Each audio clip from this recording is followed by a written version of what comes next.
Brothers and sisters, it's good to be with you. I will say that I used to think that Frank Clausen was my friend. If Elder Callister had to follow Babe Ruth, I've got Babe Ruth, Mickey Mantle, and an apostle of the Lord sandwiching me here. So,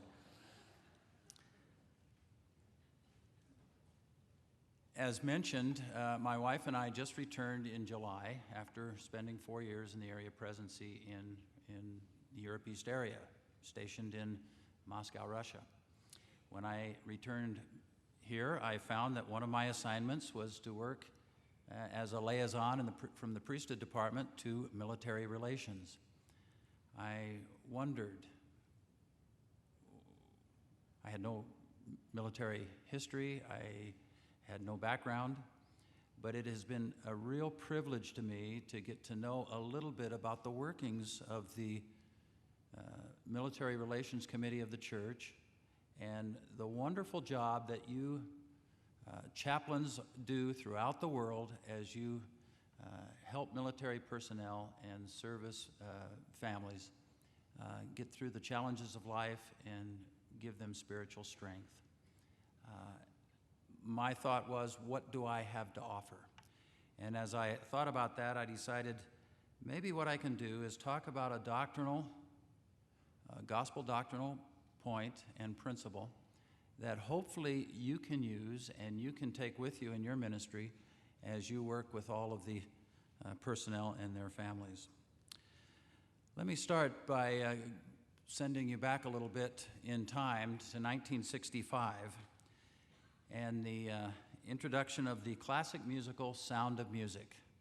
As you recall, Julie Andrews played the role of Maria, a rather free-spirited young woman who was studying to become a nun. While she was in the convent, Maria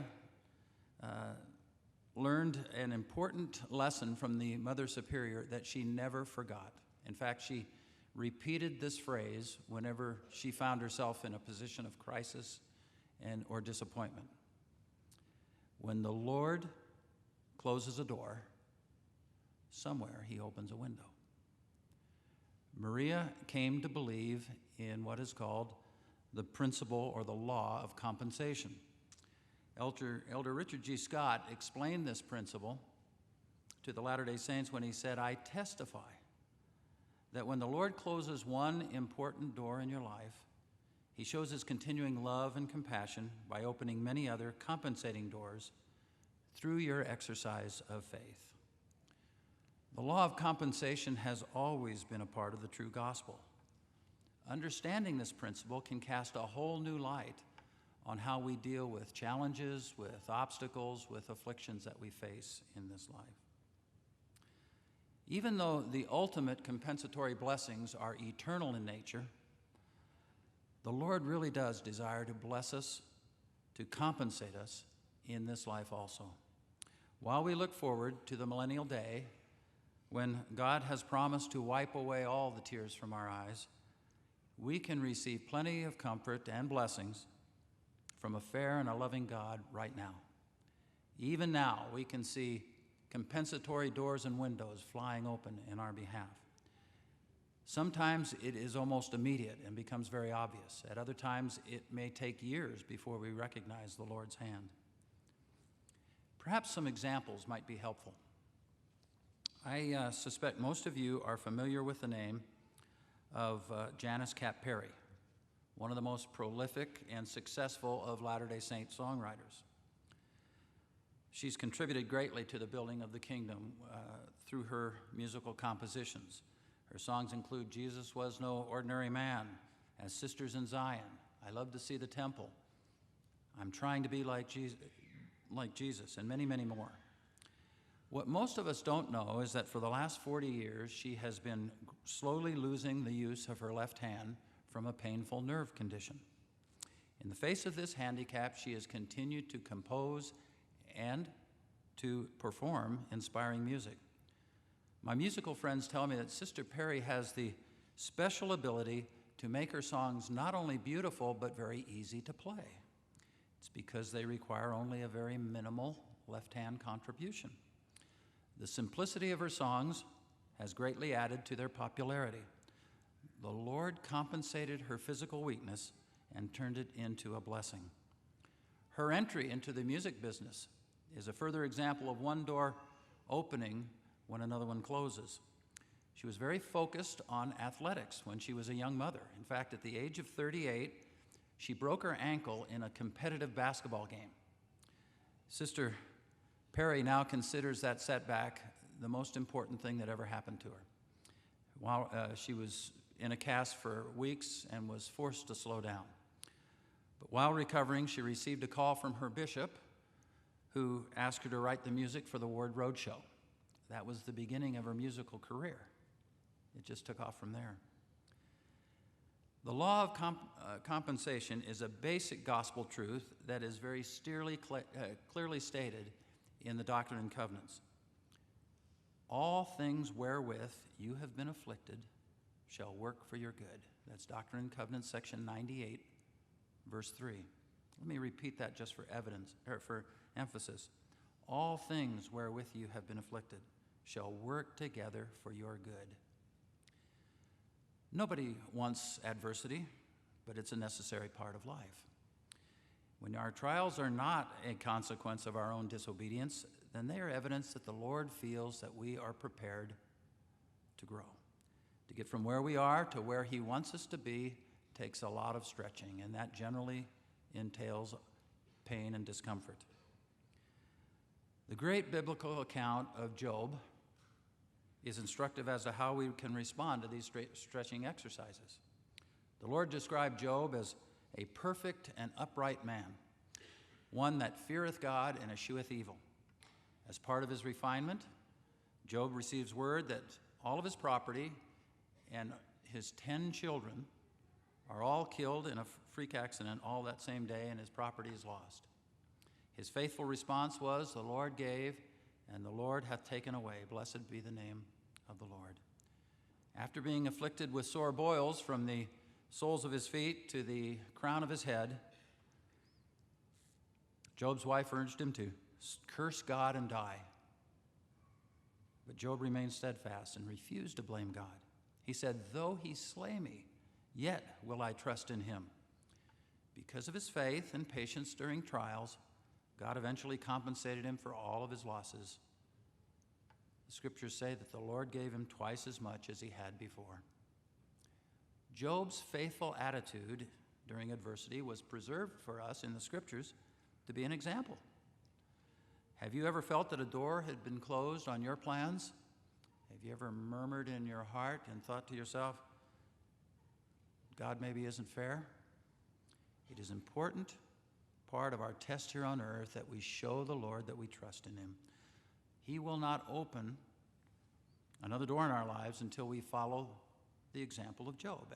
As Elder Scott explained, you will discover compensatory blessings when you willingly accept the will of the Lord and exercise faith in him.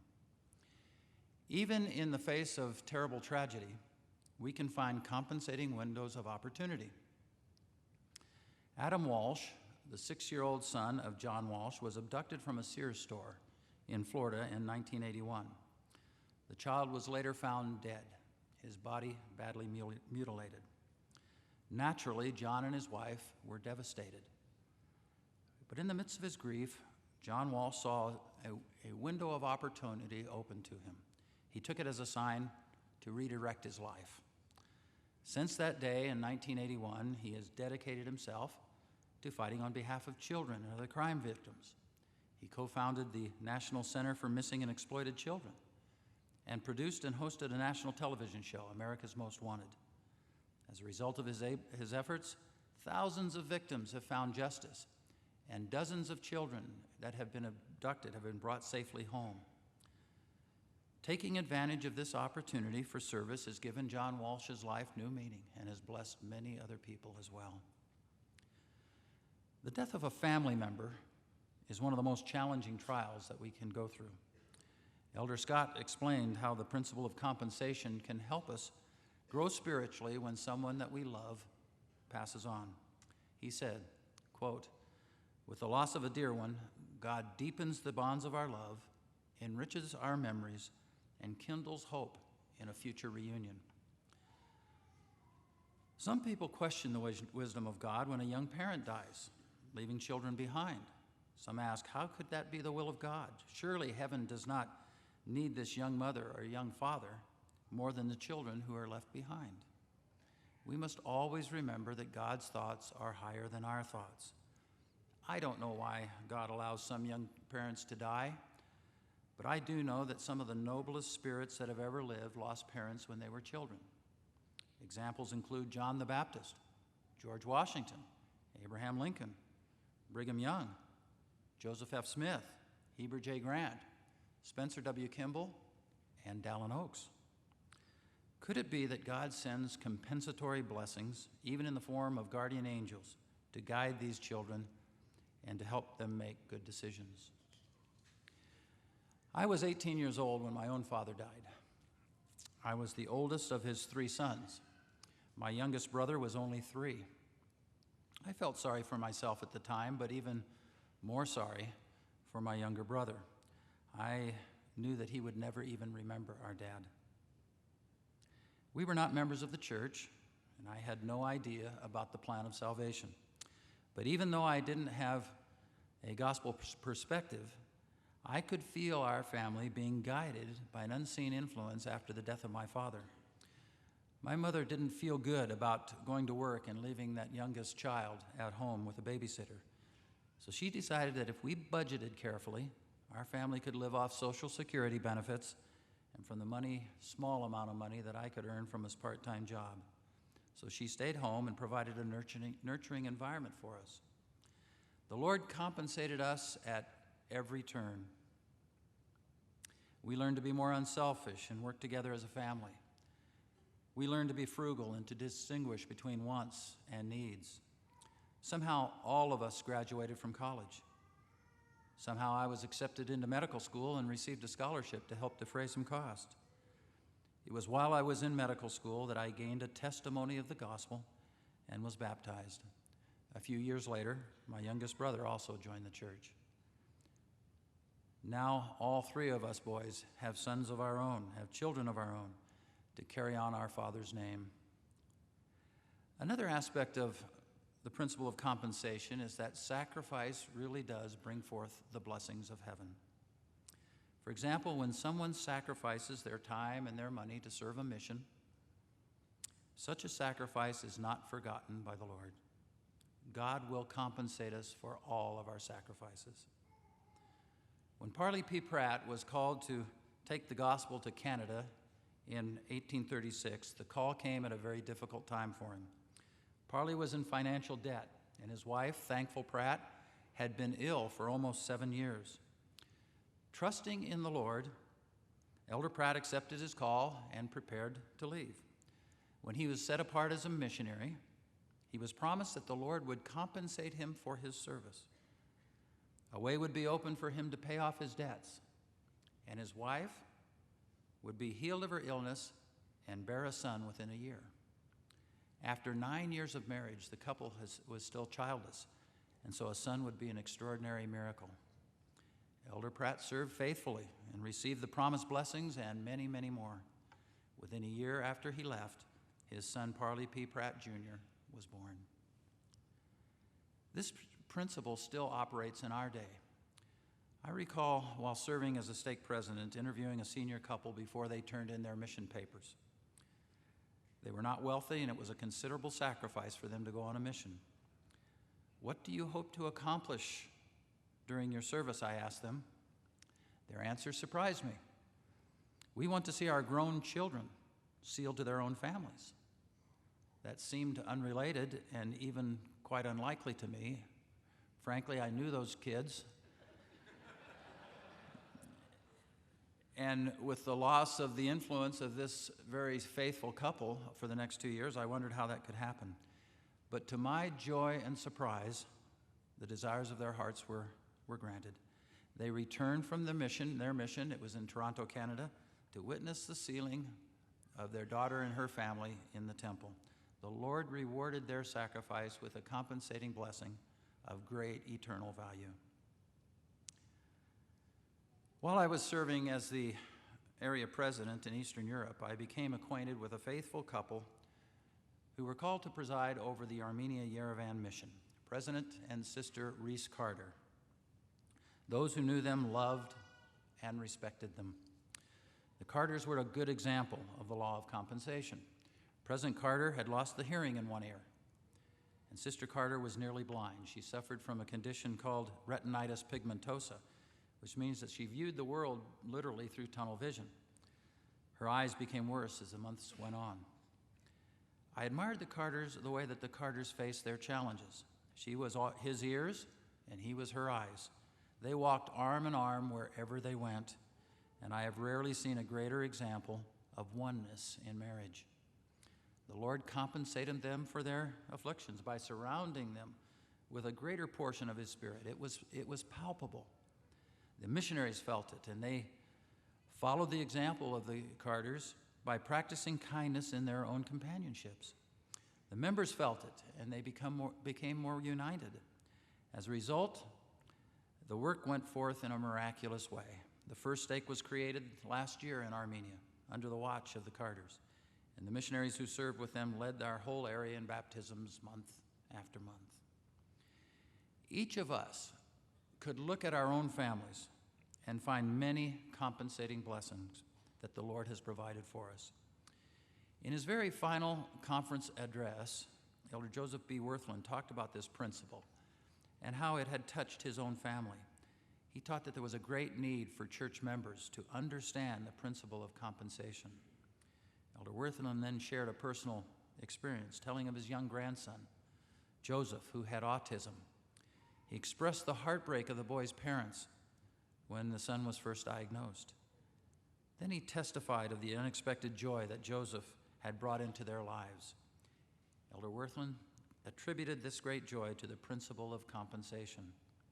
He said any reservation that the family may have had in raising Joseph, any sacrifices that they have made, have been compensated tenfold.